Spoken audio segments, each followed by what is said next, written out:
గ్రంథం 3వ అధ్యాయం. ఈ సంగతులైన తరువాత రాజైన అహష్వేరోషు హమ్మెదాతా కుమారుడును అగాగీయుడునగు హామానును గనపరచి వాని హెచ్చించి వాని పీఠమును తన దగ్గరనున్న అధిపతులందరికంటే ఎత్తుగా నుంచెను.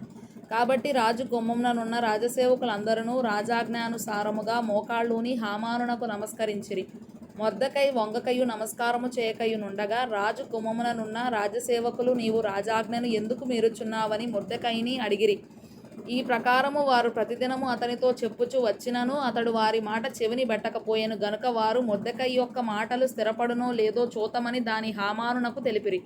ఏలయనగా అతడు నేను యూదుడను గనుక ఆ పని చేయజాలనని వారితో చెప్పి ఉండెను. మొర్దెకై వంగకయు నమస్కరింపకయు నుండుట హామాను చూచినప్పుడు బహుగా కోపగించి మొర్దెకై ప్రాణం మాత్రము తీయుట స్వల్ప కార్యమని ఎంచి మొర్దెకై యొక్క జనులు ఎవరైనది తెలుసుకొని అహష్వేరోషు యొక్క రాజ్యమందంతటా నుండు మొర్దెకై స్వజనులకు యూదులను అందరినీ సంహరించుటకు ఆలోచించెను. రాజైన అహష్వేరోషు యొక్క ఏలుబడి యందు 12వ సంవత్సరమున నీసాను మాసమున అనగా ప్రథమ మాసమున వారు హామాను ఎదుట పూరు అనగా చీకటిని దినదినమునకును నెల నెలకును అదారు అను 12వ నెల వరకు చేయుచు వచ్చిరి.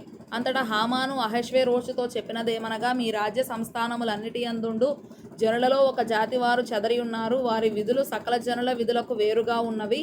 వారు రాజు యొక్క ఆజ్ఞలను గైకొనువారు కారు. కాబట్టి వారిని ఉండనిచ్చుట రాజునకు ప్రయోజనకరము కాదు. రాజునకు సమ్మతి అయితే వారు హతము చేయబడినట్లును నేను ఆ పని చేయు వారికి 20,000 మణుగుల వెండిని రాజు యొక్క ఖజానాలో ఉంచుటకు తూచి అప్పగించునట్లును చట్టము పుట్టించుమనగా, రాజు తన చేతి ఉంగరము తీసి దానిని హమ్మెదాతా కుమారుడైన అగాగీయుడగు హామానునకిచ్చి, ఆ వెండి నీకు ఇయ్యబడి ఉన్నది. నీ దృష్టికి ఏది అనుకూలమో అది ఆ జనులకు చేయునట్లుగా వారును నీకు అప్పగింపబడి ఉన్నారని రాజు సెలవిచ్చెను. ఈ హామాను యూదులకు శత్రువు. మొదటి నెల 13వ దినమందు రాజు యొక్క లేఖికులు పిలువబడిరి.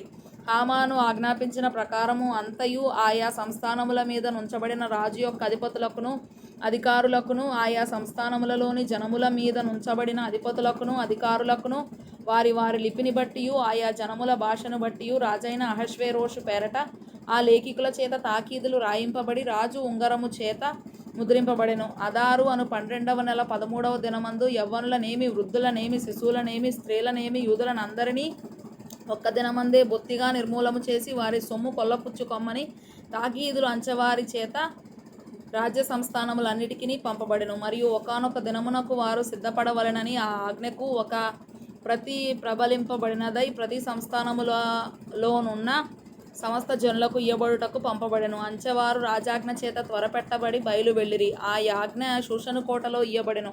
దాని విని షూషను పట్టణము కలతపడెను. అంతటా రాజును హామానును విందుకు కూర్చుండిరి.